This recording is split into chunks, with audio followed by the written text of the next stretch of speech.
Vamos a dar comienzo a una nueva reunión de nuestro ciclo de talleres sobre práctica forense.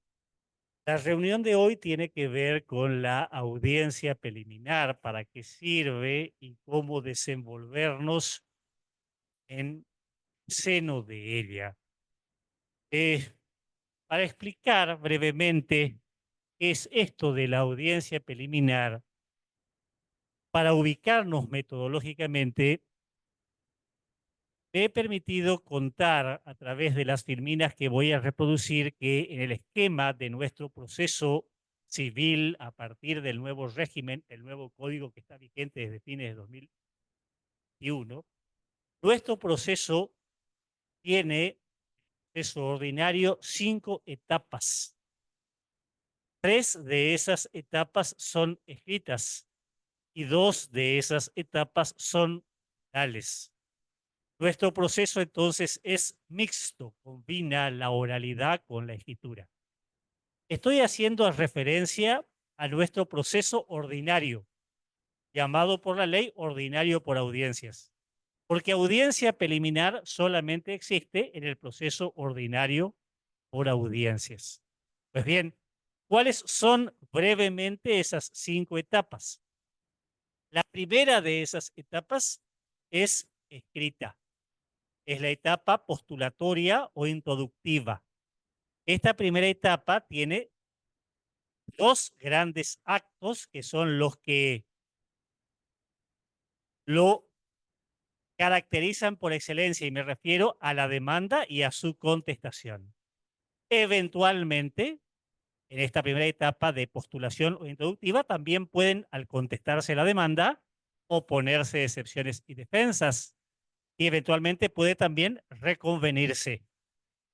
La primera etapa entonces es escrita y no ha cambiado en lo absoluto respecto del régimen anterior, salvo por muy sutil diferencia. Tiene que ver con la oportunidad para el ofrecimiento de prueba, la posibilidad de ampliar el ofrecimiento de la prueba. Durante el régimen del código anterior, nosotros podíamos ampliar el ofrecimiento de prueba dentro del plazo de 10 días a computar desde que el juez abría la causa a pruebas. Ahora ese plazo de ampliación de ofrecimiento es de 5 días a computar desde la fecha en que el juez convoca a la audiencia preliminar. Salvo por ese detalle, la primera etapa introductiva o postulatoria no cambió nada. Demanda, contestación. Eventualmente, si se opusieron excepciones y defensas, esta primera etapa se termina cuando esas excepciones previas han sido resueltas. Y si se opuso reconvención, la primera etapa se termina cuando la reconvención haya sido contestada. Primera etapa, escrita. La segunda etapa del proceso, a esta segunda etapa se convoca por el juez de oficio o a pedido de parte tan pronto haya culminado la primera, o sea, después de contestada la demanda, o después de contestada la reconvención, o eventualmente después de que se hayan resuelto las excepciones o defensas previas. Segunda etapa, el juez convoca a la primera etapa oral, es la audiencia preliminar. Sobre esta audiencia vamos a conversar la tarde de hoy, pero brevemente anticipo. A través de la audiencia preliminar, lo que el juez intentará hacer es primero tratar de arreglar, a ver si logra convencer a las partes, conciliarlas, a ver si podemos encontrar un modo de autocompositivamente resolver la litis. Si eso no es posible, el juez a continuación fijará cuáles son los hechos litigiosos. Y una vez que estableció cuáles son los hechos litigiosos, determinará qué prueba de la que ha sido ofrecida por las partes es pertinente, porque esa prueba se manda a producir.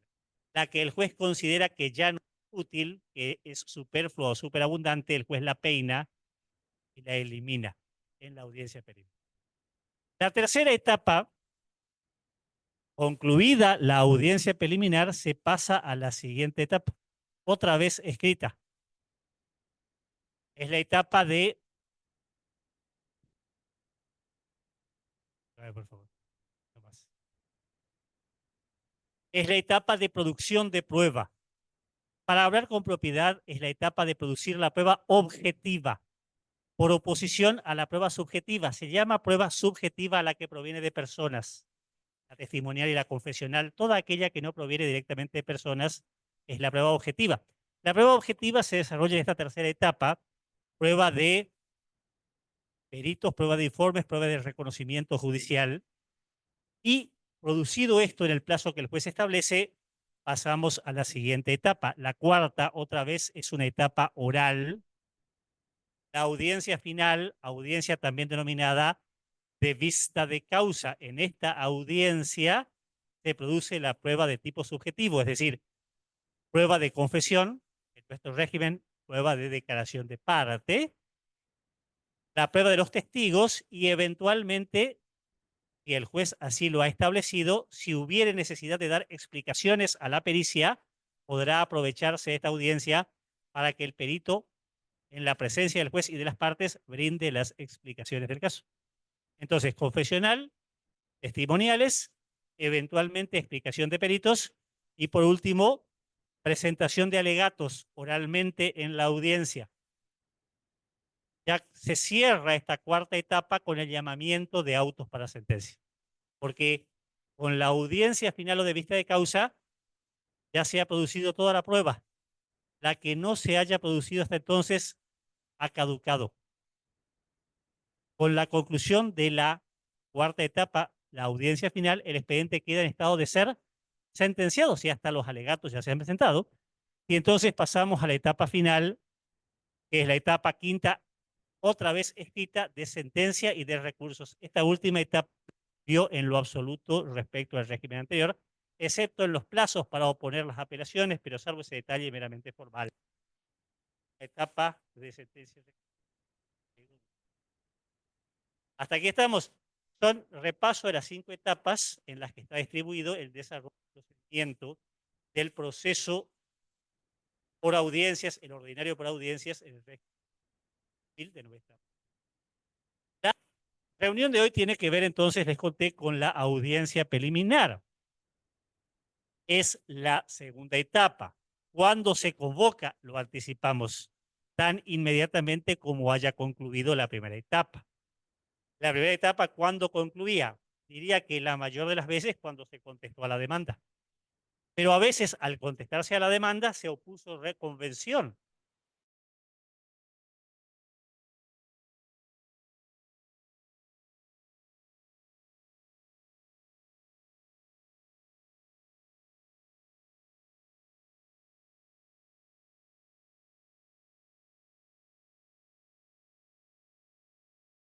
A la audiencia por el juez de oficio o a pedido de parte.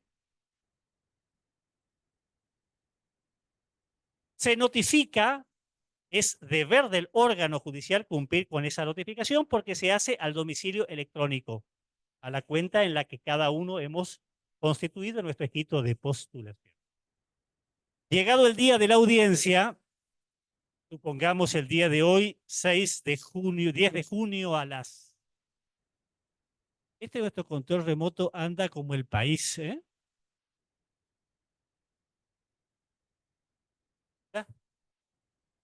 Ahí está. Muy bien. Llegado el día de la audiencia, supongamos hoy 10 de junio a las 9 horas. Llega el momento de la audiencia.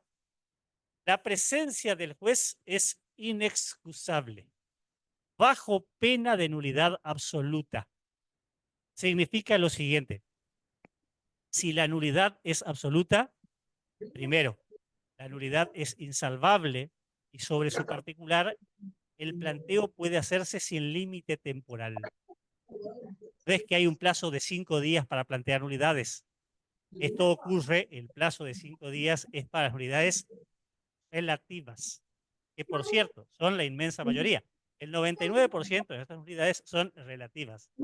Pero cuando son absolutas, no hay límite temporal para plantear la nulidad porque la nulidad no puede ser purgada, no puede ser saneada. De ahí lo de que son insalvables. ¿Por qué la ley ha establecido esto?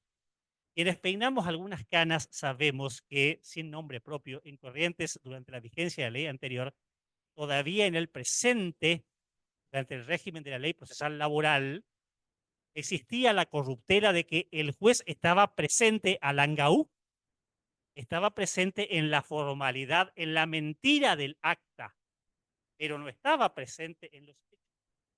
El juez y los abogados presentes éramos todos copartícipes del delito de la falsedad ideológica. Hacíamos asentar en el acta una realidad que no era real. Y la falta de la presencia del juez impedía ejercer lo que es la principal realidad, perdón, la principal finalidad de la audiencia preliminar. Porque la audiencia preliminar se hace, primero, para que el juez presente tenga contacto directo, sin intermediario con la parte. Porque ese contacto directo y sin intermediario permitirá que el juez, enterado de lo que se le está discutiendo, contribuya a la conciliación. La diferencia entre meramente transigir o lo que de común también se conoce como negociar y conciliar es que en la transacción el actor y el demandado conversan entre sí, solo entre sí las partes.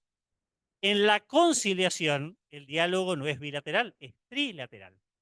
El juez participa de manera activa, habla con ambos, los tres, o si no lo echa a uno y habla en privado uno. En mi experiencia, como abogado litigante, no como docente, yo he visto sin nombre propio, porque si no parecería que uno le chupa la media a determinados magistrados, pero yo he visto como en el caso de algunos jueces realmente comprometidos con su función, la audiencia preliminar es sumamente útil, porque he visto en mi experiencia hacer lo siguiente, por ejemplo. Una vez que la audiencia empieza, tan pronto el juez ya te hace notar que leyó el expediente, los pregunta a las partes en voz alta. Ustedes han conversado sobre este particular, tienen voluntad de conciliar, ya han conversado algo sobre este tema. Porque a continuación, cuando las partes le decimos, bueno, mire, no, pues nos echaba, había jueces que nos quiero hablar en privado con el actor primero. Quedábamos con yo era el actor, supongo, quedaba con mi cliente, y como en la etapa de conciliación, nada de lo que se hable, pero que nada de lo que se hable se puede contar, porque es secreto. Pero además no implica prejuzgamiento. Estamos negociando, estamos intentando, estamos pelando a ver si tenemos envido. Pues bien, el juez en privado te dice, mira, yo ya leí tu demanda. Vos tenés experiencia. Ya sabés que esto y esto no anda. Por principio ya sabés que esto no va a salir. Y después te echa. Ahora quiero hablar en privado con el otro. Y cuando hable en privado con el otro, seguramente le dirá, vos sabés que este planteo de defensa no corre, aquella otra argucia es muy difícil que tenga éxito, ¿me explico? Y entonces te hace ver, amparado por el no hay prejuzgamiento. No hay prejuzgamiento, pero el juez ya te está anticipando que seguramente no vas a ganar todo lo que querés. Está diciendo, es tonto, en esta ocasión, que a veces vale mejor al acuerdo que un juicio en ciernes. ¿Me explico? Así es que a veces no se conciliaba en ese preciso instante, pero ese diálogo privado o público con el juez comprometido era el germen de un negocio posterior. Cada conciliación implica para el juzgado, todos ganan. Cuando hay conciliación, todos ganan. El actor porque cobra. El demandado también ganó porque cuando concilia, él teme pagar más. También se va satisfecho. Y por último, el tribunal también porque se saca un expediente en sí. Esa es la primera finalidad, tratar de conciliar. Su éxito depende de cosas. Primero, de que el juez se haya tomado el trabajo de leer el expediente. No sirve de miércoles si no lo ha hecho. Y segundo, que se comprometa con su tarea. Él tiene que ser protagonista. Esa etapa de protagonista de apretarnos, esto lo digo en un lenguaje metafórico, de apretar a las partes, dándolas. Bien, pero a veces, no importa el compromiso y la lectura del expediente, la transacción no es posible. Entonces pasamos a la segunda etapa y otra vez para esta segunda etapa se requiere la presencia inexcusable del juez y por eso es de nulidad absoluta su no. El juez, si no hay transacción posible, te va a confiar a las partes hasta 10 minutos. Haceme verbalmente una síntesis, vos que sos el actor primero, qué es lo que querés, cuál es tu pretensión y cuáles son sus fundamentos. Y después de escuchar al actor, hará lo propio con el demandado. Contame cuál es tu defensa y sus fundamentos. 10 minutos de escucho. Y después que escuchó a los dos, el juez, que ya tuvo que haber trabajado, leído el expediente antes, te cuenta y te dice, ustedes ya están de acuerdo, por ejemplo, en que estas sillas de la primera fila son negras. Por lo siguiente, si ya están de acuerdo sobre esto, ya sobre esto no se requiere prueba. Pero ustedes siguen discutiendo sobre el color de las sillas de la segunda fila, siguen discutiendo si este señor, el que está aquí sentado, tiene 30, 40 o 50 años. Esos son entonces los hechos que hay que probar y solamente esos hechos. Entonces, el juez define en el diálogo con las partes cuáles son los hechos controvertidos pertinentes. Porque lo que está controvertido, pero no es pertinente, a cuenta de que se va a probar. Definimos lo que es controvertido y pertinente probar y entonces después el juez define esta prueba sí se produce y esta otra prueba no se produce porque resulta impertinente. ¿Entienden? Veamos a título meramente ejemplificativo lo siguiente. Si lo único que está pendiente probarse, imaginemos un proceso en el que se debate un pretenso cumplimiento contractual, si lo único que debe de probarse es la autenticidad o la falsedad de una firma inserta en el contrato, cualquier prueba de informes es impertinente. Cualquier prueba de testigos es impertinente. La única prueba útil, pertinente e idónea será la pericial caligráfica. Todo lo demás es gastar pólvora en chimangos. ¿Entiende? La presencia inexcusable del juez contribuye a la economía porque el juez, estando ahí presente, define en el diálogo con las partes, esta prueba sí es útil producir y estas otras no. Ustedes me dirán, ¿y las partes qué hacemos? Presentes, el juez, porque el juez, por más juez que sea, tampoco es dueño de la verdad. Tal vez el juez pueda hipotéticamente equivocarse a la hora de adoptar una decisión y la presencia nuestra permitirá en el diálogo, primero, que él nos escuche antes de decidir, pero también, aunque ya haya decidido en la audiencia, nuestra presencia permite que en esa audiencia opongamos los recursos pertinentes. Tengan presente que las decisiones que se adoptan en las audiencias se recurren en las audiencias. No es que yo puedo venir al día siguiente con un recurso de revocatoria o dentro del quinto día con una apelación. Una vez que la audiencia terminó, habrá precluido la chance de cualquier impugnación. Sí,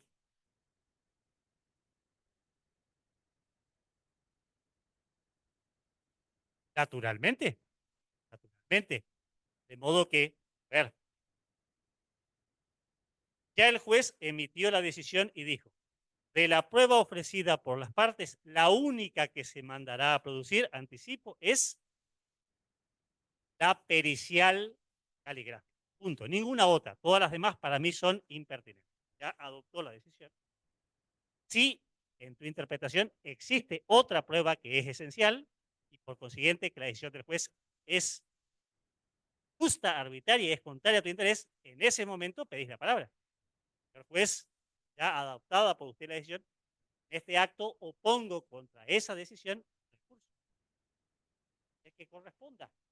Será el recurso de revocatoria, para ser congruente con mi ejemplo, porque es una providencia simple y las resoluciones sobre prueba son inapelables, así que el recurso sería el de la revocatoria.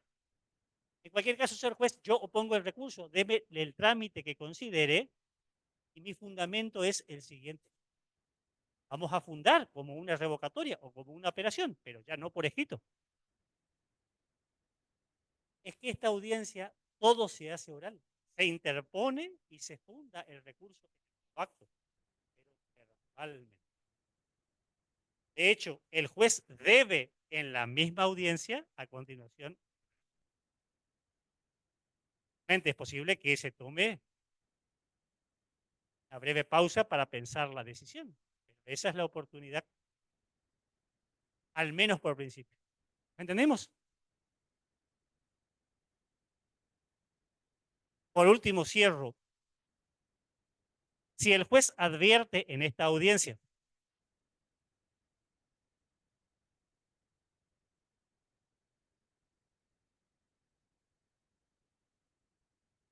vamos por parte, conciliación. El primer objeto era conciliar. Lo mejor que podría suceder es encontrar un entendimiento. Si el entendimiento es posible, el juez homologará esa decisión, es decir, la solución que las partes han hallado en su presencia, y se convertirá esa homologación, la homologación de la conciliación, en la sentencia del caso. Tiene fuerza de cosa juzgada, igual que cualquier sentencia. Si la conciliación no era posible, entonces sí, como les contaba, el juez le confiará a las partes la posibilidad de ser escuchadas por 10 minutos, una síntesis de tu posición, una síntesis de tu defensa. A continuación, el juez identificará los hechos litigiosos y peinará la prueba. Esta se manda a producir, esta otra queda excluida por superflua o por superabundante, y si las partes quisieran insistir, podrán hacerlo poniendo en la audiencia los recursos. Otra cosa, según el Código Civil y Comercial vigente, si el juez advierte que tal vez es hipotético, porque el juez no sabe todavía si lo hará, sino hasta el momento de sentenciar. Pero si el juez advierte que por la característica del proceso, él tal vez algún día, porque le falta prueba, aplicará la doctrina de las cargas probatorias dinámicas, la audiencia preliminar debe advertirse.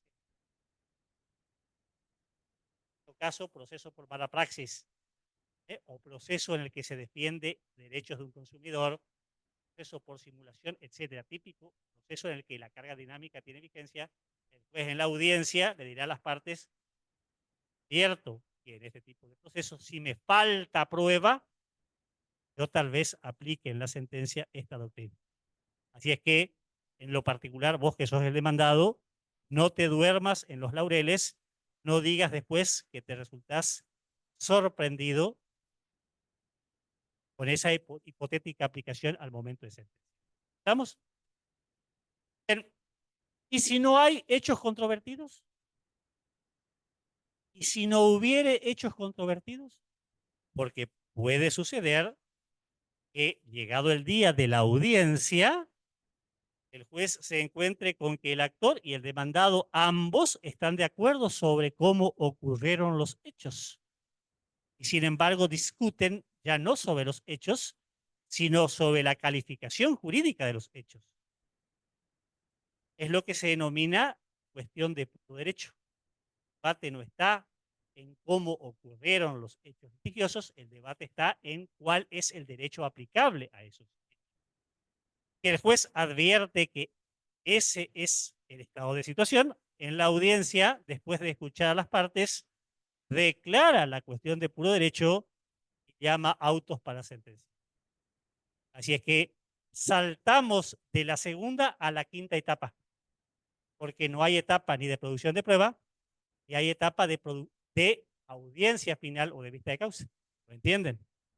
Bien. ¿Hasta aquí alguna pregunta? Ahora, ¿cómo el juez trabaja en la conciliación? En lo personal, escapa a mi ciencia. En la conciliación, como el juez trabaja, escapa a mi ciencia. Solo puedo contarles algunos ejemplos como los que proporcioné recién en lo que hace a mi experiencia profesional. Pero además, eso es cometido del magistrado. Y nosotros los aquí presentes somos abogados litigantes. Estamos buscando herramientas que nos sean de provecho. Así es que si el juez eficientemente nos ayuda a conciliar, habremos ganado todos. Pero si el juez, aún comprometido, no logra ayudarnos o no logra tener el éxito, tenemos que pasar a la siguiente etapa. Debemos contar con las siguientes herramientas que yo les voy a dar. Porque ¿para qué servía la segunda etapa de la audiencia preliminar? Servía para que el juez identifique cuáles son los hechos litigiosos y cuáles son entonces los que deben ser probados. Los que deben ser probados y, a contrario sensu, cuáles de esos hechos, por impertinentes o por inconducentes, deben ser excluidos de la prueba. Recordar que la prueba es,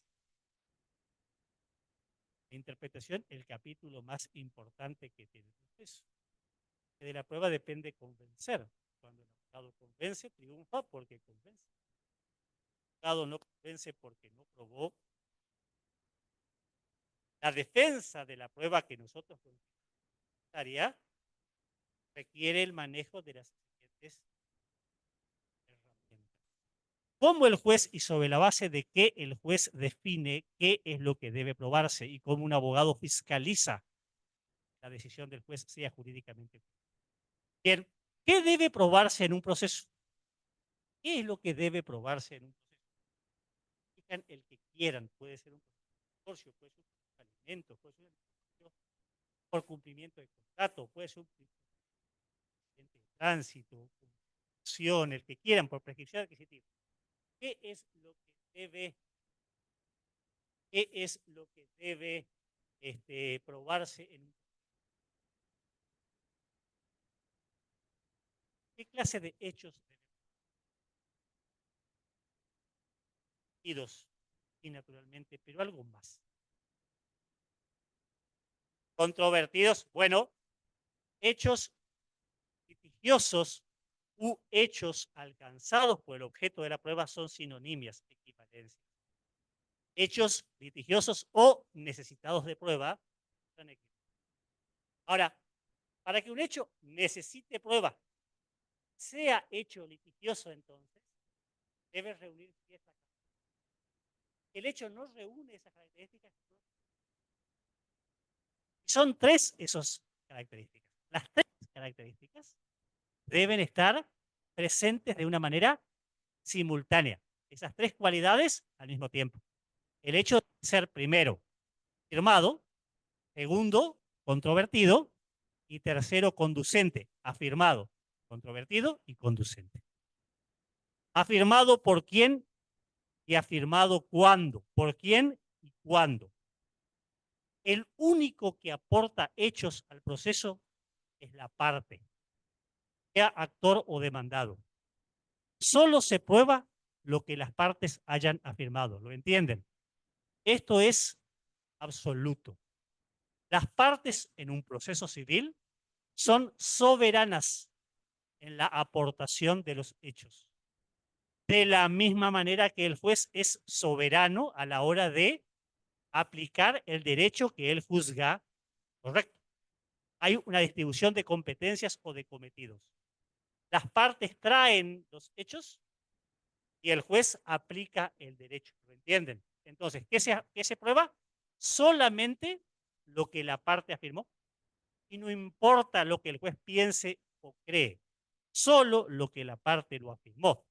Porque si una parte no afirmó, ¿cuándo? En sus escritos de postulación. No es cuando quiero. Solo se prueba lo que haya sido tempestivamente introducido, lo que haya sido oportunamente afirmado en la demanda, si soy actor, o en la contestación, si soy el demandado. ¿Me siguen? Entonces, afirmado por las partes oportunamente. A eso se llama hecho afirmado. Lo que no haya sido afirmado no existe. Y si no existe, no puede ser probado. Y si no existe, tampoco puede ser invocado por el juez en su sentencia. Para que se entienda bien esto, hoy es 10 de junio, son las 20 horas y estamos reunidos en esta sala que corresponde al Colegio de Abogados. Si nadie afirma este hecho en tribunales, en una demanda, en una contestación, en una reconvención, nosotros nunca estuvimos aquí. Y ustedes me dirán, pero si estamos, sí, claro. Estamos en la realidad real, valga la redundancia, sí lo estuvimos. Pero en la ficción del proceso civil, lo que no se afirmó, no existe, no se puede probar, ni puede invocarse en la sentencia. Primer requisito entonces es que el hecho haya sido afirmado. ¿Por quién? Por quien sea parte. ¿Cuándo? En su escrito de postulación. Segundo, el hecho debe estar controvertido. ¿Cuándo un hecho es controvertido o está controvertido? Hay un caso de cajón típico y fácil de identificar. Es controvertido el hecho contradicho.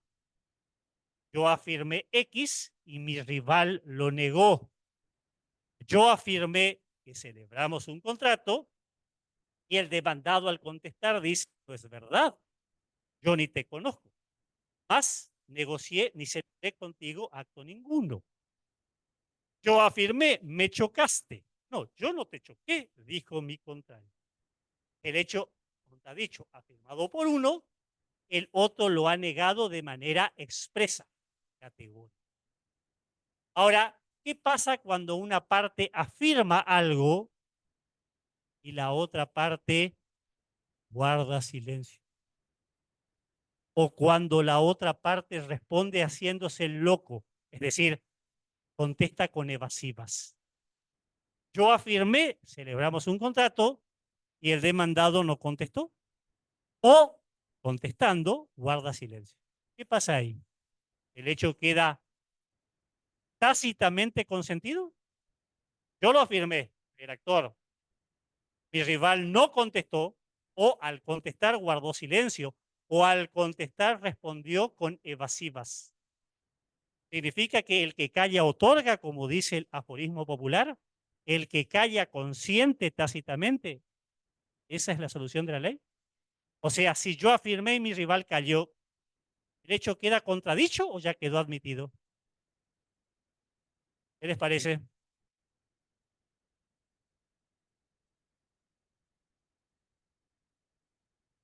Para que el hecho sea contradicho, que no es lo mismo que controvertido es más amplio.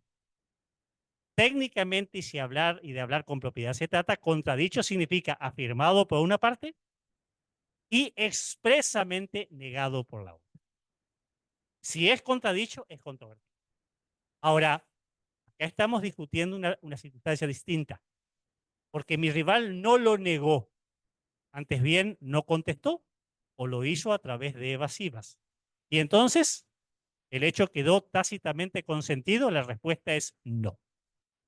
No por lo menos en el régimen de nuestro Código Procesal Civil. Sobre este particular, la solución es la misma en la provincia de Chaco. En el régimen de nuestra provincia, si mi rival se calla, es decir, guarda silencio, el silencio o la incontestación, para el caso es lo mismo, no contestar o contestar con silencio es lo mismo, pero también es lo mismo contestar haciéndose loco respondiendo con evasiva. La incontestación, el silencio o la respuesta en evasiva, la consecuencia es que el juez podrá, perdón, me corrijo, presumirá cierto presumirá que es cierto lo afirmado, pero es una presunción relativa y por lo tanto relativa que es susceptible de destruirse por prueba en contrario. Y si es susceptible de demostrarse con prueba contraria, de hecho ha quedado todavía comprendido en el objeto de la prueba. ¿Lo entienden? Para que un hecho sea controvertido, entonces deje de ser controvertido, tiene que haber sido expresamente admitido o expresamente confesado. Si no hay confesión o admisión expresa, el hecho queda controvertido. ¿Lo entienden? ¿Sí? Afirmado, controvertido y por último, el hecho debe ser conducente. Conducente significa que ese hecho tenga mucha o poca, pero al menos poca capacidad de influir en la solución. Si este hecho aún probado no tiene ninguna capacidad de contribuir a la sentencia, el hecho es... Veamos un ejemplo para que se entienda. Si en autos discutimos un accidente de tránsito y por consiguiente la pretensión de daños y perjuicios, es conducente porque tiene capacidad de influir, probar quién es el embistente. Probar quién chocó a quién es pertinente. Es conducente porque la ley presume que el embistente es el culpable. También es conducente probar qué daños sufrió la víctima. También es conducente probar cuánto cuesta reparar. Ahora, ¿les parece que es conducente? ¿Les parece que tiene capacidad de influir en la solución? Probar el sexo del demandado. ¿Cambia algo si es varón, si es mujer, si pertenece al género trans o no binario? ¿Cambia algo? ¿Cambia algo si la persona probar que el conductor tiene de 20 años para arriba? El demandado, probar la edad puede tener alguna pertinencia a los fines de la solución. Probar que es un buen padre de familia puede cambiar la solución. ¿Lo entienden? A eso se llama conducencia. Todo lo que no sirve, lo que no contribuye, es inconducente y escapa al objeto. Síntesis. Lo que el juez en la audiencia tratará de identificar es cuáles de estos hechos coteja. La demanda, hechos invocados por el actor en la demanda como fundamento de su pretensión, con el conteste, lo negado en forma expresa por el demandado, lo admitido por el demandado al contestar, y te coteja con el relato que el demandado propone cuando te da la verdad de sus hechos. De ese cotejo dice, sobre estos hechos, media acuerdo, porque afirmó el actor y este lo admitió.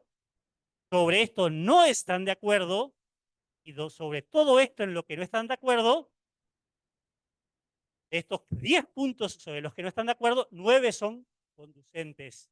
Este último no cambia. ¿Lo entienden? ¿Bien? Una vez que el juez en esa audiencia peinó la primera peinada, peina los hechos. ¿Qué hechos? Peina los hechos tratando de clarificar cuáles de ellos reúnen la triple cualidad de afirmado, controvertido, más conducente. A continuación, el juez en la audiencia dirá cuál de esa prueba será necesario producir. Y la prueba será necesaria producir según cuál sea el hecho que a través de ella se pretende su comprobación o su descarte. ¿Lo entienden? Ahora, para identificar otra vez esto segundo, qué prueba resultará pertinente y cuáles no, es importante, ya sabemos que se prueba, terminar de cerrar el círculo y ver el mismo fenómeno desde la perspectiva opuesta. Esto se prueba, lo afirmado, lo controvertido y lo conducente. ¿Y qué es lo que no se prueba? Porque todo aquello que no se prueba descarta producir cualquier medio que se proponga. Veamos, ¿qué no se prueba? Primero, no se prueba el derecho, o sea, la ley vigente.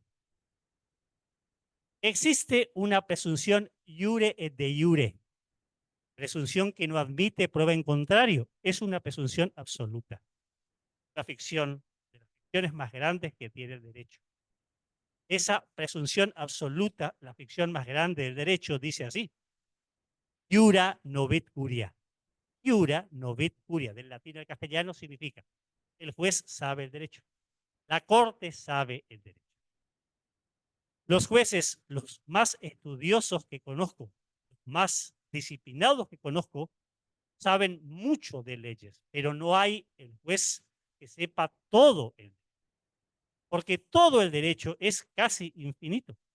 Todo el derecho es civil, es derecho penal, es derecho laboral, es derecho tributario, es derecho constitucional, es derecho administrativo, es derecho nacional, es derecho extranjero, es derecho internacional, es derecho no publicado, es casi infinito, no alcanza una vida por metódica que sea la persona para poder adquirir y a su turno, pues de adquirida, conservar toda esa. Sin embargo, la ley presume que el juez es una computadora infalible que conoce todo el ordenamiento.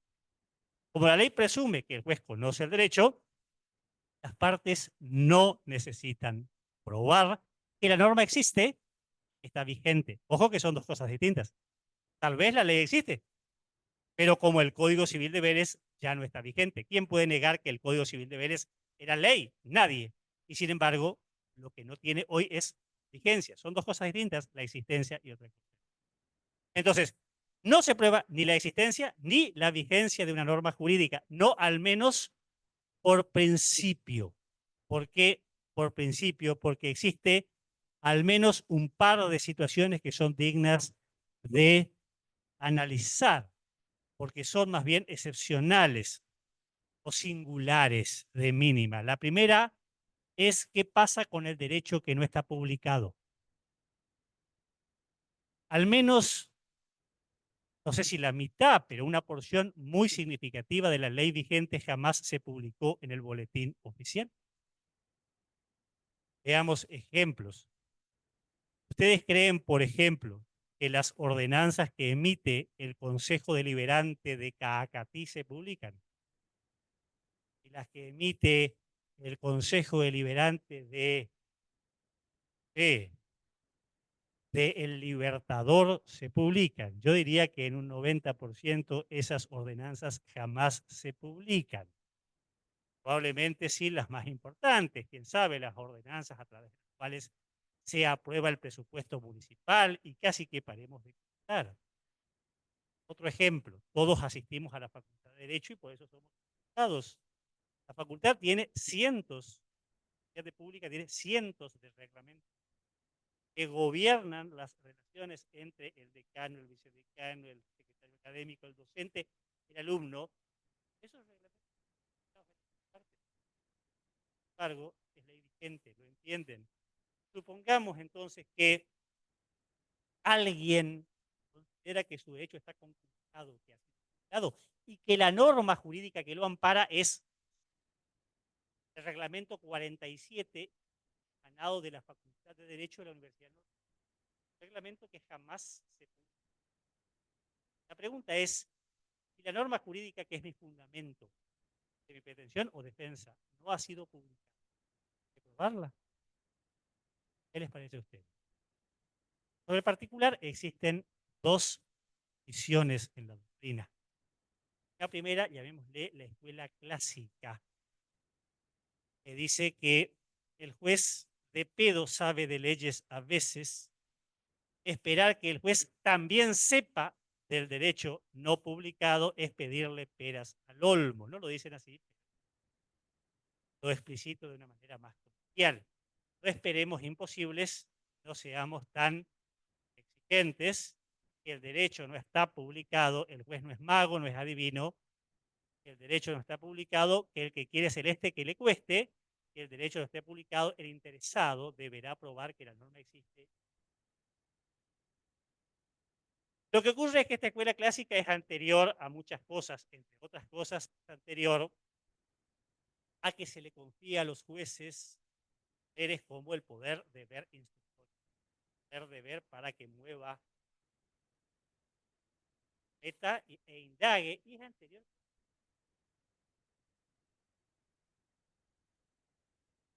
Probablemente la teoría.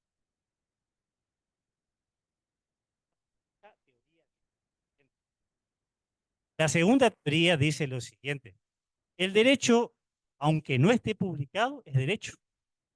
Y el principio iura novit curia no discrimina. No hay un iura novit curia publicado y un iura novit curia no publicado.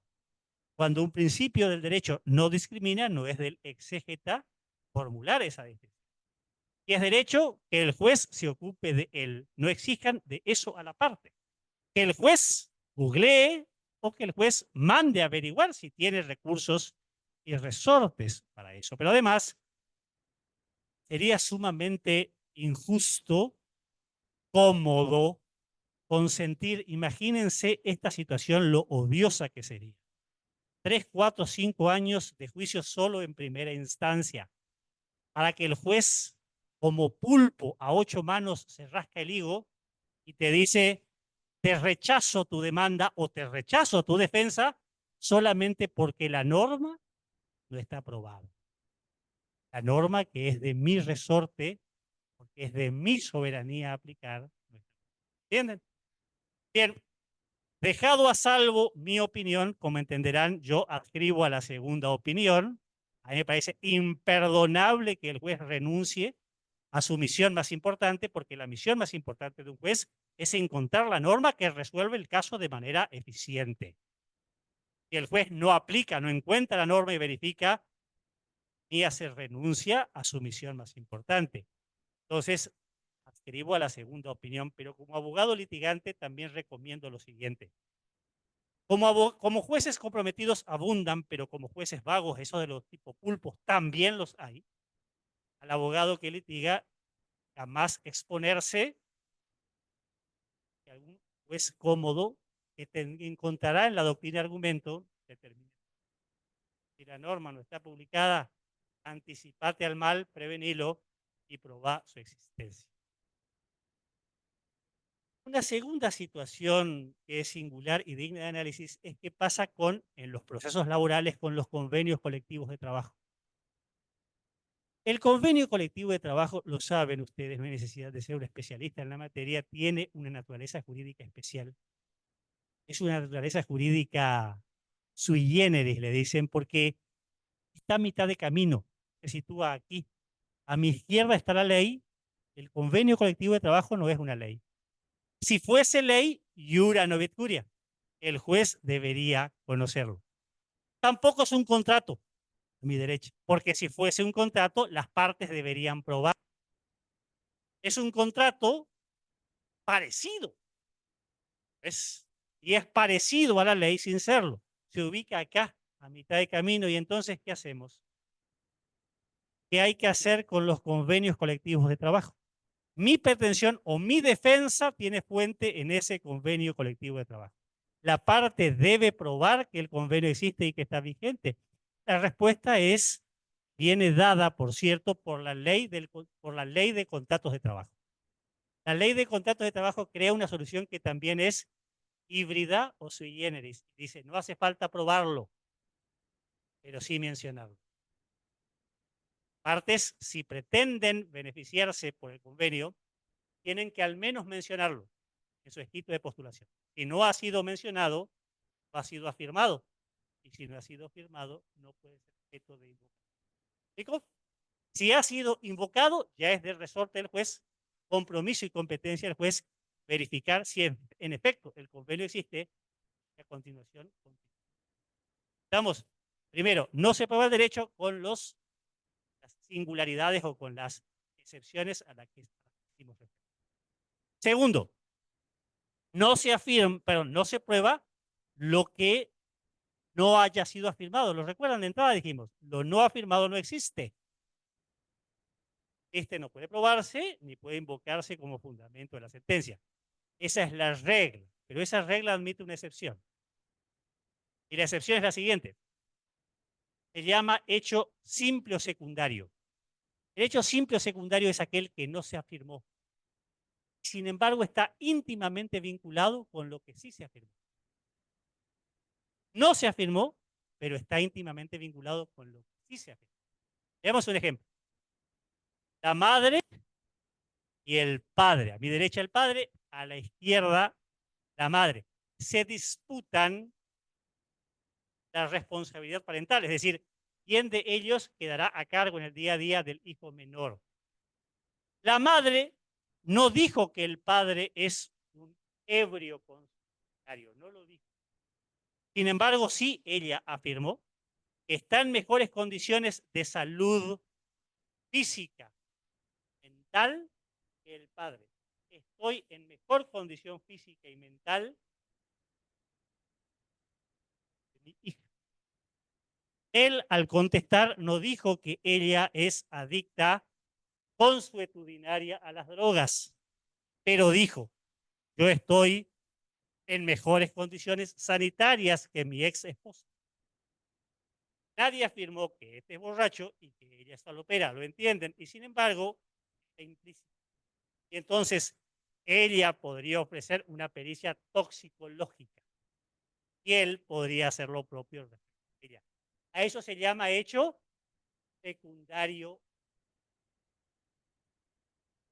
En otro ejemplo, cuando contesté a la demanda, yo no dije expresamente que mi rival, el actor, no tiene carnet conductor. Dije, no tiene carnet habilitante extendido. Pero sí dije que él no reúne, es él o su vehículo reúnen las condiciones que la legislación pone para. Dije eso, tal vez la infracción a no poner. A continuación yo podría ofrecer, por ejemplo, un informe para que el registro nacional me informe si este señor quiere o no, que esté vigente al tiempo del siniestro. ¿Entienden? Lo no afirmado no se prueba, no existe, salvo hecho simple secundario, el que no fue afirmado, pero está implícito en. ¿Sí? ¿Qué otra cosa no se prueba? Lo que no haya sido controvertido. ¿Qué es lo no controvertido? Dijimos, no es controvertido cuando haya sido admitido o confesado. Si mi rival admitió o confesó, el hecho no es controvertido. Por cierto, aquí una aclaración. Dije, admisión o confesión no son lo mismo. No lo son por lo menos en un sentido estricto jurídico. En un concepto amplio tal vez sean parecidos. De hecho, son parecidos, pero hay diferencias. No es lo mismo admitir que confesar. ¿Y dónde están las diferencias entre admitir y confesar para la ciencia jurídica? La primera diferencia es que la admisión es siempre bilateral. Solo se puede admitir lo que antes mi rival propuso. Porque mi rival afirmó, celebramos un contrato, es que a continuación después contesté y dije, sí, tenés razón, lo admito. Solo porque mi rival antes dijo que yo lo choqué, es que a continuación yo admití haber participado del siniestro y haber intervenido en él como el embistente, ¿se entiende? No hay admisiones que sean unilaterales. Admisiones pueden ser unilaterales. Yo no espero del otro, soy yo el que me entrego y relato. La segunda diferencia es que la confesión, para ser tal, debe ser dañina. No hay confesión si te conviene. Yo cumplí con el contrato, no es. Yo manejaba estando lúcido, eso es. Yo siempre le fui fiel a mi mujer, eso no es una confesión. La confesión es decir, yo manejaba borracho, yo crucé el semáforo, yo te choqué, yo no cumplí el contrato, yo engañé a mi co-contratante. Eso es algo que me es nocivo, algo que es perjudicial a mi interés y por consiguiente es nocivo a mí, les es beneficioso a mis rivales. ¿Entienden? En cambio, la admisión puede ser beneficiosa. Yo puedo admitir un hecho que mi rival, ese hecho me beneficia, o por lo menos no me perjudica. ¿Entienden la diferencia? Ambos implican reconocimiento de hechos. Existen entre ellas esas sutilidades. El hecho ha sido reconocido por admisión o por confesión, entonces el hecho pierde cualidad de controvertido. Por ende, no debe ser, al menos por regla. ¿Por qué por regla? Porque hay aquí una excepción. Procesos en los que está en juego el orden público. Vale decir, y en lo que concretamente concierne al proceso civil, aquí hablamos del proceso de familia. Los de familia son procesos en los que los derechos debatidos están siempre alcanzados por el orden público, de modo que las confesiones y las admisiones no alcanzan por sí solas. Ejemplo, pedimos el divorcio, aún los dos, de común acuerdo pedimos el divorcio ambos y le contamos al juez, estamos casados desde hace, quién sabe, 3, 4 años, ya no queremos estar casados y por eso pedimos el divorcio. Los dos le pedimos, los dos le contamos la misma historia y el juez nos va a exigir, bueno, pero primero tráiganme la prueba de que están casados. Porque a mí no me importa que estén de acuerdo en un proceso donde los hechos y los derechos están comprendidos por el orden público, ¿lo entienden? Las confesiones y las admisiones liberan de prueba en procesos de neto corte dispositivo, pero no en procesos en los que está comprometido el orden público. Otro ejemplo, acaso el ejemplo por excelencia es el proceso penal. No alcanza con decir soy el culpable para que a continuación el juez me condene. Por supuesto, la confesión es un indicio vehemente de tu culpabilidad, pero no alcanza por sí solo para que la sentencia pueda justificar la condenación. ¿Eh? Muy bien. ¿Qué otra cosa no se prueba? No se prueban los hechos presumidos por la ley. Rigor de verdad, aquí hay que formular una aclaración, porque hay ciertos hechos que la ley presume que no escapan de la prueba, que invierten la carga de probar, y me refiero a las presunciones que son stantum, presunciones relativas. Por ejemplo, la ley presume iuris stantum que el hijo que nace en el matrimonio es del padre, marido. Una presunción.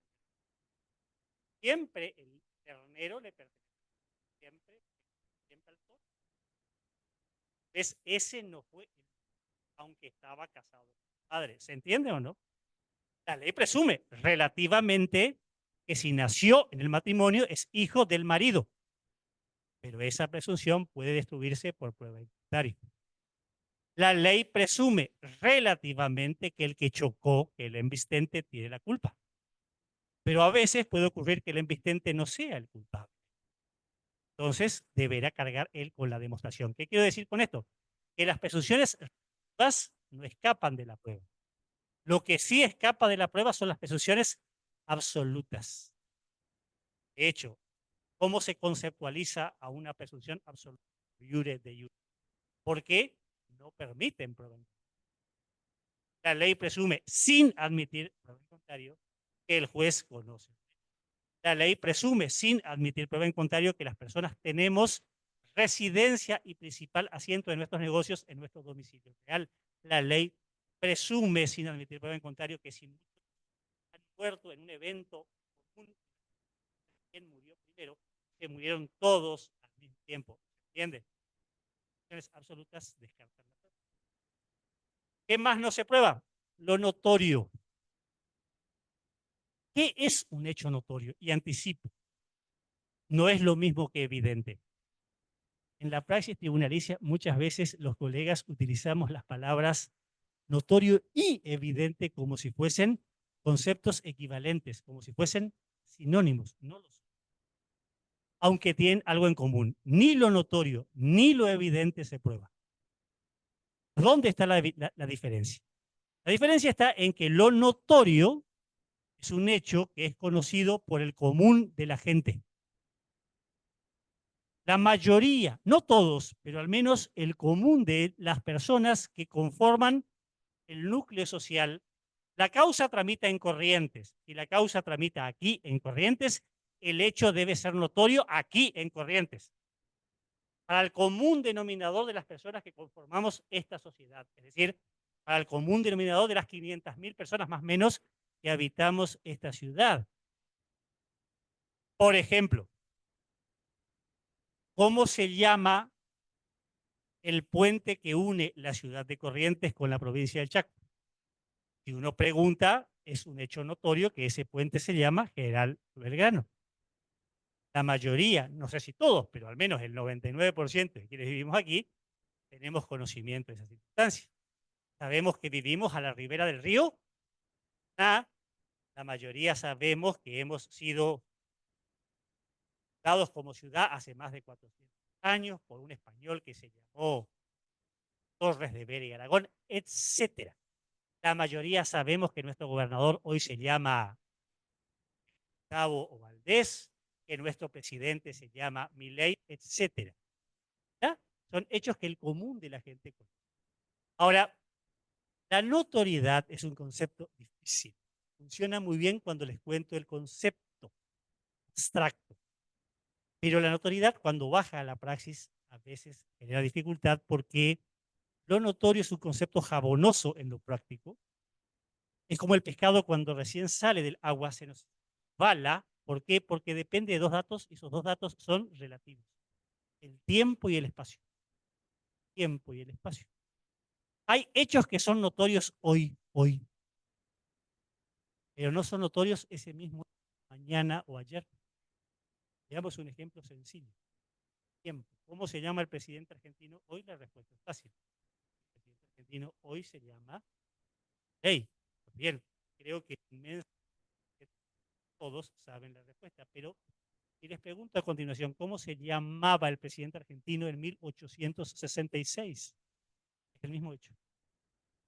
¿Quién era el presidente de la República en 1800? ¿Es notorio? ¿Creen ustedes que la mayoría de la gente lo sabe o tiene que googlear o ir a un libro de historia para verificar las circunstancias? Lo más probable es que sea lo segundo. Les cambio el ejemplo, les cambio en el espacio. El espacio. ¿Cómo se llama el presidente argentino? Hoy se llama Milei. Si yo les pregunto cómo se llama hoy el presidente de Brasil, tal vez la mayoría de los argentinos dirá el presidente de Brasil se llama Lula, porque Brasil es nuestro hermano. Pero si yo les pregunto, ¿y cómo se llama hoy el presidente de Kazajistán? Más de uno me preguntará, ¿existe un país que se llama realmente Kazajistán? Y en tal caso, ¿alguien sabe dónde queda? ¿Alguien sabe si Kazajistán, aunque exista, es una democracia y tiene presidente? Porque tal vez es una democracia, pero es parlamentaria. No será una autocracia, no será un país tiránico, no será una monarquía. ¿Alguien lo sabe realmente? Mismo hecho en el espacio, en la geografía, y no hay que ir a Kazajistán. A mis alumnos de grado les enseño sobre la base del siguiente ejemplo. ¿Cómo se llama la peatonal de la ciudad de Corrientes? Todos saben la respuesta. La peatonal se llama Junín. Es un hecho notorio para todos los que estamos en el aula que la calle peatonal de esta ciudad se llama Junín. Si a continuación les pregunto cómo se llama la calle peatonal de la ciudad de Barranqueras. Barranqueras queda a 12 kilómetros, no a 20.000 como Kazajistán. 12 kilómetros. ¿Cómo se llama la peatonal de Barranqueras? ¿Alguien sabe la respuesta? Con la mano al corazón. En mis alumnos de grado siempre alguno ahí del Chaco o de Barranqueras y te responde uno de dos, uno de 10. No tenemos peatonal y esa es la respuesta correcta. Ahora, la respuesta es uno de cada 10 o tal vez dos de cada 10 y entonces ya no es notorio. ¿Ven? No siempre es fácil establecer la notoriedad. Bien, ¿dónde está la diferencia entre lo notorio y lo evidente? Lo evidente todavía más contundente, porque lo evidente es aquello que se percibe sensorialmente. Veamos, para que lo entiendan, sensorialmente. ¿De qué color es esta? Salvo que algún...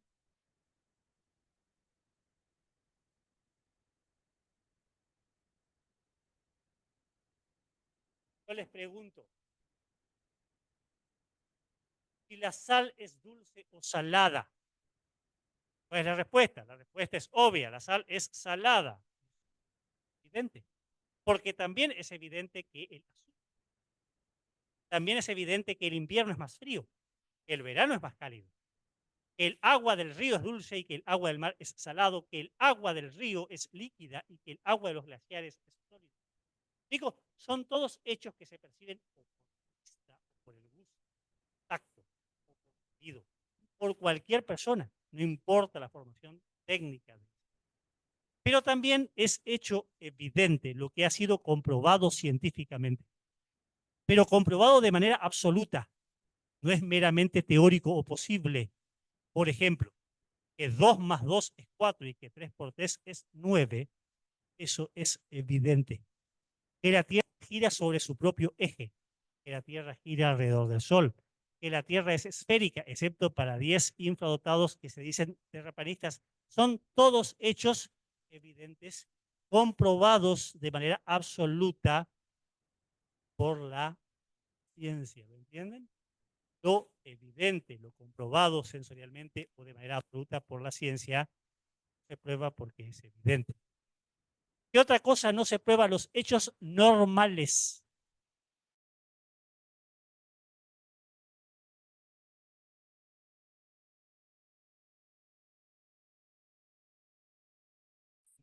Frecuente. Es lo esperable, es lo común, es lo ordinario. Por ejemplo, es normal que en la ciudad de Corrientes haga calor. Es un ejemplo que ya lo dimos en clase anterior. Que haga calor en una siesta de verano. En enero, en febrero, en marzo, aún en abril. La siesta, la temperatura orilla siempre cuando no supera los 40 térmica. Hace calor y eso es mal. Lo anormal, lo improbable, lo que casi nunca sucede, es que una siesta de verano haga frío. ¿Se entiende? Lo normal no se prueba. Otro ejemplo. Si la persona tiene carnet de conducir y está habilitado a conducir sin lentes, lo normal es que esa persona no necesite lentes. ¿Digo? ¿Qué sería lo anormal?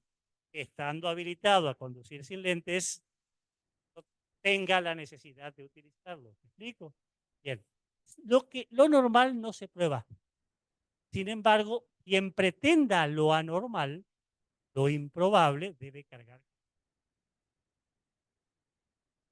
Y yo les digo, por ejemplo, porque aquí otra vez, lo anormal o improbable es lo opuesto a lo normal, pero aquí aclaremos que improbable no es lo mismo que imposible. Lo imposible tampoco se prueba, porque no puede pasar. Si alguien afirma, yo no soy el autor del accidente de tránsito, yo no estuve en la Argentina ese día, ni siquiera estuve en el planeta ese día, porque yo ese día estaba en Júpiter, Sol. Tengo testigos. ¿Les parece a ustedes de sentido común consentir que declare como testigo a alguien que va a venir a contarnos que el demandado estaba en Júpiter? Imposible no se prueba. Pero no es lo mismo imposible que improbable. Lo improbable es lo que muy pocas veces sucede. Que nieve en Buenos Aires es improbable, pero una vez cada 80 años nieva. Que nieve en Misiones suele ser improbable, pero cada tanto también.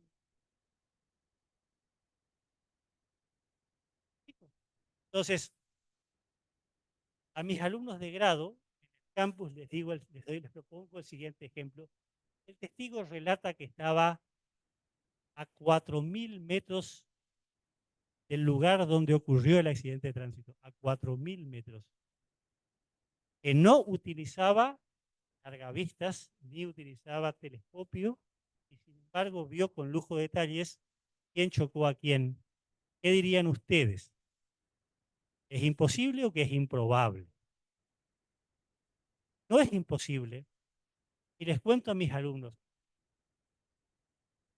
nuestra aula siempre mira en la parte posterior del campus y vemos a 4.000 metros la ruta 12.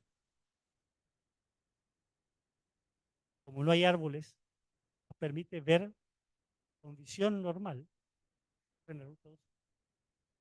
Vean desde aquí si no, el accidente ocurriese. O sea, hay que estar situado en el lugar apropiado, en el momento indicado. Improbable, pero puede ocurrir. Entonces, lo improbable sí se puede probar. Tu demostración es a cargo de quien lo pretende. Es lo opuesto a lo normal. El que invoque lo normal no necesita prueba. Y el que invoque lo imposible está descartado de toda demostración. ¿Qué otra cosa no se prueba? Y cierro. No se prueban las máximas de la experiencia. ¿Qué son las máximas de la experiencia? Son, primero, las máximas de la experiencia no son hechos, Las máximas de la experiencia son juicios lógicos, deducciones o inferencias intelectuales. La persona parte de un hecho que está probado y que es conocido, y de ese hecho que está probado y conocido, infiere o deduce algo. Veamos ejemplos para que se entiendan. Supongamos que el vehículo que está a mi izquierda, este vehículo, el de la izquierda, presenta abollada la trompa, es decir, el frente del vehículo. Y este segundo auto, el vehículo de mi derecha, presenta abollada la parte lateral. Pensemos en la puerta del conductor. Este la puerta del conductor y este la trompa. ¿Quién chocó a quién? Sobre la base de la lógica y la experiencia. ¿Quién chocó a quién? La respuesta es fácil. De acuerdo a la experiencia, casi siempre, siempre, pero casi siempre el que choca va a ser de frente, con la trompa. Rara vez chocamos de costado. Puede suceder, pero lo normal no es chocar de costado. Esa es una máxima de la experiencia. Lo que está probado es que el marido salía de un motel con su secretaria. Eso está probado. No hay prueba de ninguna otra cosa. Pero sí que hoy, 10 de junio, a las 15 horas, el hombre salía con su secretaria conduciendo un vehículo del motel, con arreglo a la lógica y a la experiencia. ¿Qué estaban haciendo ahí adentro?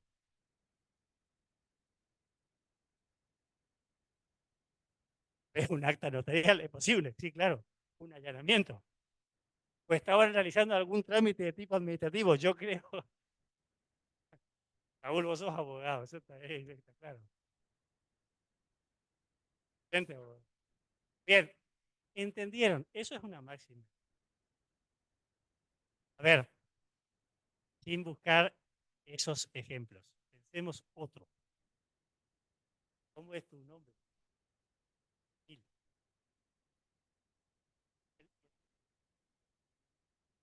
¿La conoces a María?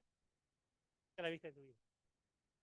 Vamos a suponer, pero cualquier coincidencia con la realidad, por favor, no, no. Es un mero ejemplo pedagógico. Vamos a suponer que María hoy se enteró que su marido le es infiel. No solo que le es infiel, para colmo le es infiel con su mejor amiga. ¿Qué va a sentir María? ¿Qué más va a sentir María? Impresionada.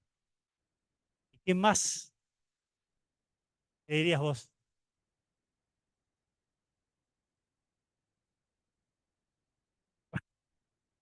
Acaba de enterar que su marido la traiciona, le es infiel y para colmo con su mejor amiga.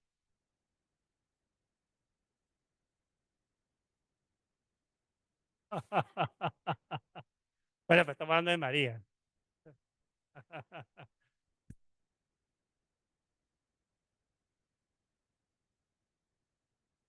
¿Y de dónde? La pregunta es, ¿de dónde sacan ustedes si nunca la conocieron a María? En primer lugar, ni siquiera saben si María, por ejemplo, es heterosexual, si tiene marido, si tiene mujer, si tiene chongo. No sabemos, ustedes no lo saben, no la conocemos. Pero ustedes ya han inferido sobre la base de ese hecho conclusiones generales. ¿De dónde sacaron? Seguro que del Tratado de Derecho Constitucional de Germán Vidal Campos, no, ni del Manual de Derecho Procesal de Lino Palacio, no está tampoco, ni del Manual de Derecho Laboral de Diego, no está. ¿De dónde sacan que ella va a experimentar esos sentimientos, esas emociones? La respuesta es simple. De la Universidad de la Calle, ustedes lo aprendieron de la base de vivir en el mundo. Ustedes saben porque son personas con cierta experiencia adquirida. La persona cuando es víctima de la infidelidad sufre. Entonces aprendieron y por eso pueden construir esa información. Y lo hacen no arbitraria ni caprichosamente, utilizan la razón, la experiencia y construyen esa experiencia. Se llama máxima de la experiencia. Las máximas de la experiencia no son hechos, son qué hace el juez cuando se... Y el juez acá no aplica el derecho, ciencia jurídica, aplica el sentido, el conocimiento que él adquirió, no como juez u hombre de derecho, aplica el conocimiento que él adquirió como con persona, común, vulgar y silvestre, la experiencia que la vida le ha proporcionado. ¿Lo entienden? Recapitulando, el juez en la audiencia, si no se pusieron de acuerdo, va a peinar en esa audiencia los hechos, cotejando la demanda y la contestación, identificando cuáles de esos hechos, los clientes del cotejo, reúnen la triple cualidad de ser afirmados, controvertidos. Después, sobre esos hechos, da un segundo cepillo o un segundo peine, porque en ese segundo peinado verá si alguno de esos hechos no requiere prueba, o porque es derecho, porque es hecho que ha sido confesado o admitido, o porque es notorio, o porque es evidente, o porque está prescrito por la ley, o porque es imposible, porque es contrario a la lógica y a la experiencia y por consiguiente a una máxima. ¿Lo entienden? Síntesis. ¿Alguna pregunta?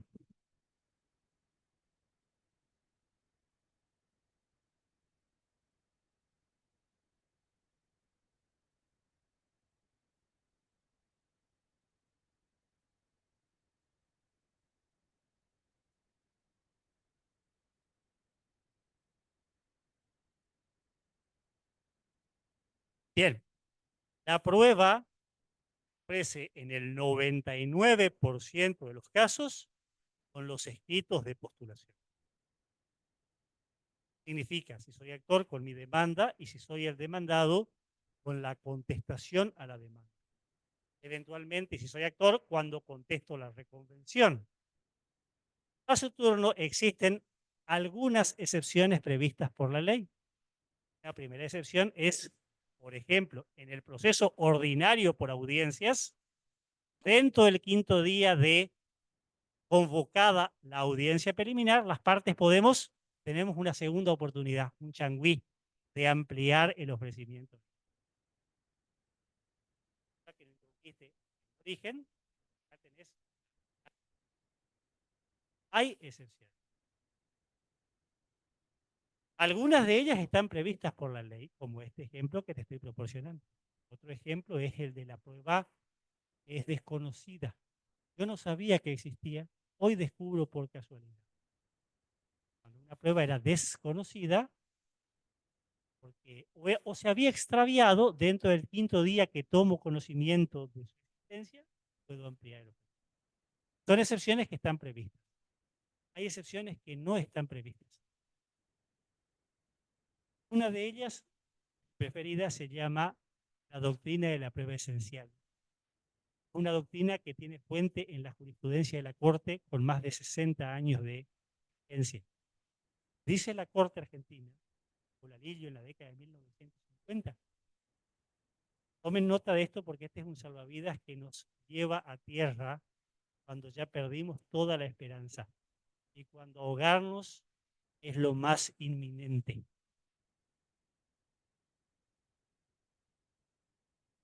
De la misma manera que el río Paraná se ha llevado la vida de muchos de los mejores nadadores, los más disciplinados y calificados abogados han cometido por ofrecer prueba a veces en tiempo corto. ¿Y cómo la meto después? La doctrina de la prueba esencial de la Corte dice así: prueba es esencial porque de ella depende la justa solución. No importa que la prueba sea tardía, no importa el tiempo, importa la forma. Si es decisiva, ella depende de la justicia. Si es decisiva, la prueba debe quedarse. Si el juez no la permite, el juez privilegia la forma por sobre el fondo. Renuncia de manera consciente. De hecho, la doctrina de la prueba esencial funciona de la mano de la doctrina del exceso ritual manifiesto. Si la prueba esencial no se admite, se comete arbitrariedad por exceso ritual. Bien, la doctrina de la prueba esencial anticipo no se aplica a un solo medio. A veces hay muchos antecedentes sociales. Ahora les voy a contar un caso que tengo para comentar sobre mi escritorio, que pienso publicarlo, una sentencia de hace 10 días de el Superior Tribunal de nuestra. La denominación de la doctrina, la prueba esencial, la como algo similar, lleva a pensar que a veces es un evento, que a veces es una pericia, a veces.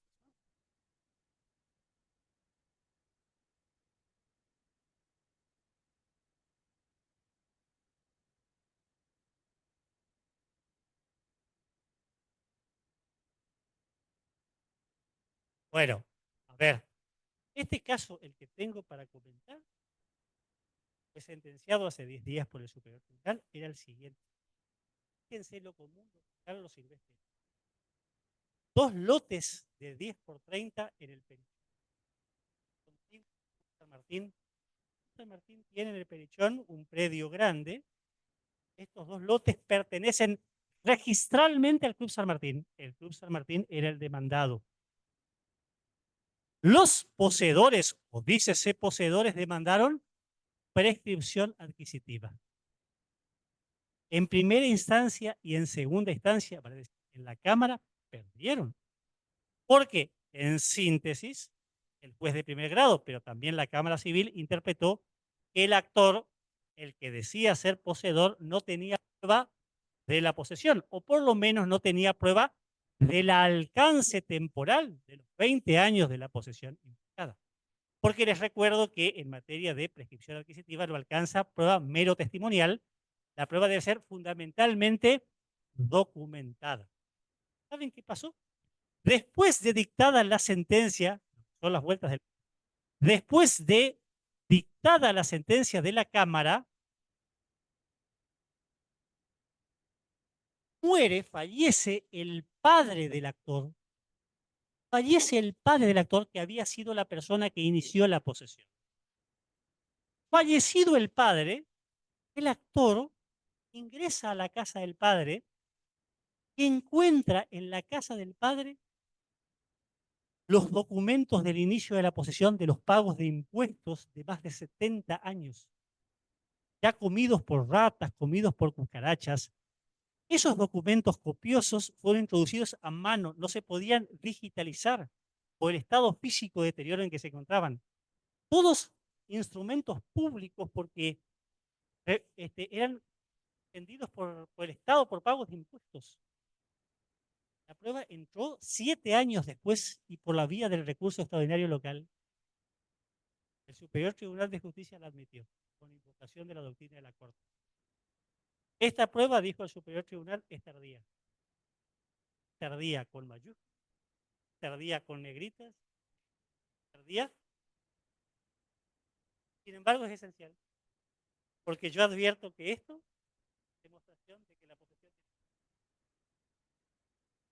Y entonces, la Corte no puede sacarse por la Corte. Es dar a cada cual.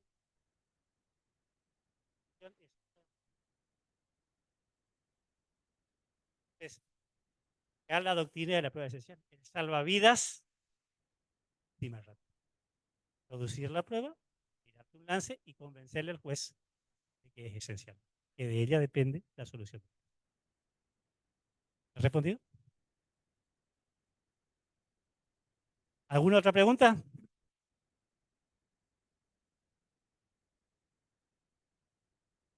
Bueno, si la prueba es esencial, me preguntas sobre eso, y la etapa límite sería la sentencia. Por lo menos el llamamiento de autos para sentencia. El llamamiento de autos para sentencia ya precluye la etapa de todo debate.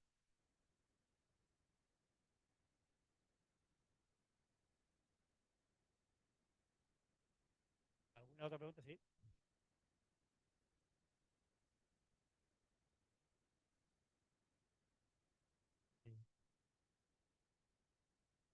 Sí, sí, sí, sí. Este, en este congruente ejemplo que estaba proporcionando, lo que el actor, dícese poseedor, hace es cuando plantea el recurso extraordinario de inaplicabilidad de la ley, es decir, cuando recurre contra la sentencia de la Cámara, introduce esos documentos y le cuenta a la Cámara, juzgar primero la admisibilidad y también le cuenta al Superior Tribunal que después va a juzgar sobre el fondo, papá se murió, fíjense cuando falleció, cuando fallece, encuentro esto en su...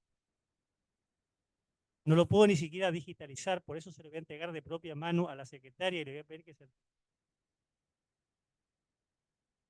cito. Y le cuenta brevemente la doctrina de la prueba esencial. Fíjese que hace 60 años la Corte dice que ustedes deben sumisión moral a la jurisprudencia.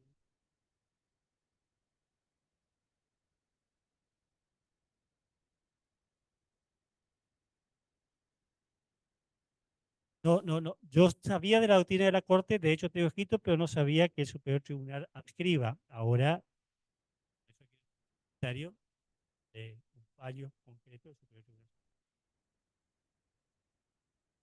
¿Alguna otra pregunta?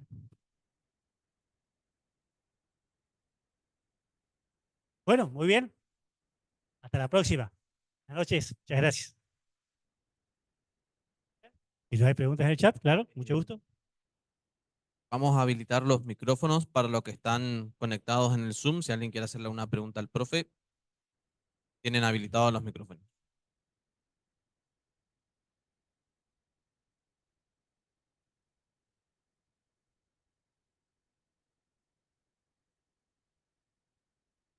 Muy bien, nos despedimos entonces del Gracias. doctor con un fuerte aplauso.